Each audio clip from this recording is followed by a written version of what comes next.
What's up, everybody? Welcome to Podcast Now. I'm Alex. In this video, I'm going to be previewing Madden NFL 20. Now, Madden NFL 20 releases on the PS4, Xbox One, and on PC on August 2nd. Now, this is obviously the annual release of the Madden franchise, and I made a preview for Madden 19 last year, and it was the first time I had previewed Madden. Now, we do so many previews on this channel of games, movies, TV, and, I try to reach out even and pick games and just things in general to preview, even if I don't necessarily know all that much about it. I'm going into it, or I've never played it, or something like that, because I just like to cover a wide variety of things, and it helps me jump into them and try and learn as much as I can. And Madden is an interesting one because I'm a sports player. I'm a sports fan. I love NFL just in general. I love hockey. I've been playing NHL for the last 10 years. I bought 10 NHL games back to back, like for 10 years back to back. So,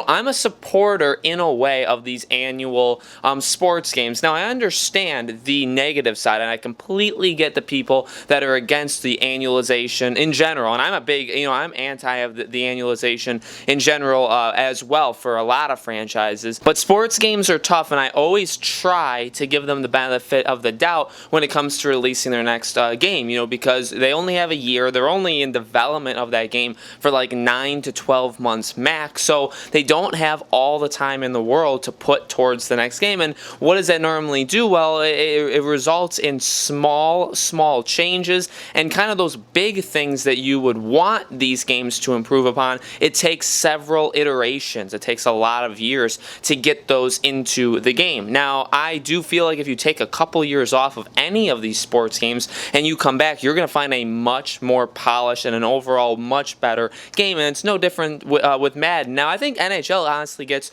the worst of all of the treatment, although you can kind of tell the improvements year over year in NHL. I think games like Madden and especially FIFA, they really try and put in as much as they possibly can. Not that they don't try for NHL, but I think it's more noticeable for football. I do think every year you kind of can see the changes, or at least I can. Being on the outside, I don't buy these games. I have played the last, I feel like 3 Madden games at my friend's house, so I have played the last couple games, and I feel like you can just kind of tell the improvements. And this one, I feel like they're doing some really, really good things. They're making the superstars, and again, like comparing it to NHL, which is really all I can compare it to, right? NHL, I feel like they've tried, or they've kind of circled around the thing where it's like, let's try and make the best players in the world the best players. Let's really make you feel like when you have the puck on this player, or if you're your goalie or whatever, let's make them feel like they are actually better than every other player. And football, and in terms of Madden, they're actually doing it, giving them these powers. Now, there's like two. There's one thing that you have to unlock mid-game where you have to perform a certain task in order to unlock it, and it's a power. You can use it like one time for every certain amount of times you perform the task, and it goes based off of that player, and it goes based off of real life of that player. So if it's a quarterback and they're very, very good at making very long throws, like Patrick Mahomes, that is an ability you can use in the game. And they also have things that just generally are always on that make them an elite player. And I really like that. I think some people may think of that as like a gimmick or like a tacked on thing, but I wish and I hope that these sports games bounce ideas off each other, and within a few years we can get that for NHL. When I'm playing as the best players in the world, I want to feel like not only am I better than everybody else, but I also want to feel like I am that player. What makes them special in real life? I want that in the game. And I think those kind of power, power-ups and those kind of abilities, I think that works really well. Increasing the playbook. They're adding so many play calls, and they also talked about how they're going to add them mid-season. So during the NFL season, if there's some calls that maybe we've never seen before, or college coaches, in the NFL that bring in their own playbook that people haven't really seen before, they're going to be adding those throughout the year. I think that's really cool, constantly evolving and changing how the game plays, and basically just adding more things to do in the game. It's the minor things though, and I'm honestly not qualified to talk about the minor things, because I think when it comes down to it, I talked about this I believe last year, when you play these games kind of religiously, when these are your games and every year you buy them, what tends to happen is, yes, the big changes are noticeable. Okay, whatever they set out to do when they announced the game, and back in June and July, or whenever whenever they announce the specific sport game, they have a huge goal in mind, right? They'll have like 3 to 5 things that they focus on. They always have that kind of five things we're going to majorly improve, or 5 things we're going to change, right? Every sports game does that every year. You can tell those always do tend to appear in the game, and you can tell year over year, yes, those are the things that they fix. I'm glad. And if your big gripe with the game the year before is not in that top 5 list, it's most likely not going to get solved.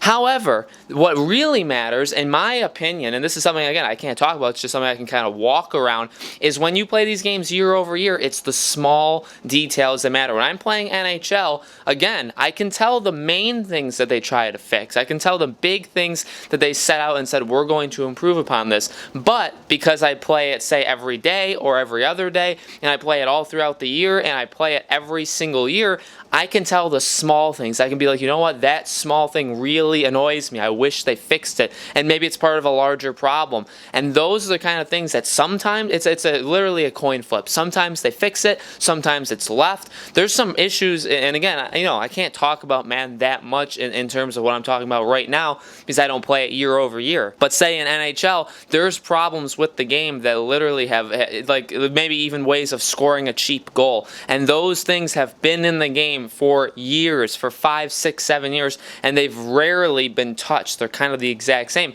And so I guarantee you, and I mean, you guys can let me know in the comments below if you are a Madden player. I assume there's things in Madden too. There's small things that if you play this game every day, you play it online, you play Be a Pro, or you play, when you create a player or whatever, or you play a season mode or a GM or whatever, I guarantee you there's small things in all of those modes every single year that you're like, you know what, I wish they fixed. And ultimately, I think a good sport game, a year-over-year good sports game, fixes as many of those things as they can. The problem is there are so many of them, and it's just such a short life cycle. And I again, it's tough because I'm okay with it coming out every year. Okay, I really am. For sports games, it doesn't bother me as much. And even though it sometimes is basically just a roster update, it's just to get a roster. You can play the last rendition of it and just download the newest roster and basically be playing the same game. But I do think there are minor improvements made every single year. The thing is, though, I would not be upset at all, and I would actually petition for it if they would take a year off. Imagine a sports game where the developers get 2 years, get double the time to make it than they currently do. I think that would be absolutely awesome. I think you would definitely see a huge improvement over the game. But it's EA, they're money makers. These games sell incredibly well. The card trading things that all of these games have, they are very, very popular, and they make a lot of money in terms of microtransactions. So they really can't. They can't just take a year off. They're kind of stuck in this mold, and that's why we get them, how often we get them, and with the little improvements, because at the end of the day, especially to EA, and I have nothing against the developers that make this. I think they do a really good job, but they're overlords. They want money, and these games provide them money through those microtransactions, through those real world dollars to make a better team online or whatever. So that is honestly why we get what we get. The most we can hope for in these games is they improve as many of the little things, in my opinion. Now maybe the big things are what draw you in year over year. That's awesome. But if you're buying these games every single year, I think you're more interested in, okay, but what are those smaller things? What are those things that have annoyed me every single year that maybe they haven't touched in 2, 3, 4 years that I really hope they improve upon this? Like, what are are they fixing those things? So guys, let me know in the comments below, what do you think about Madden NFL 20? Do you agree with what I was saying? Do you buy this game year over year? What are you looking for this game to improve upon over last year's model, basically? Let me know. Make sure to subscribe to our YouTube channel, Podcast Now. Hit that bell icon so you guys know when these videos go up. And thank you, as always, for watching, and we hope to see you on the next preview.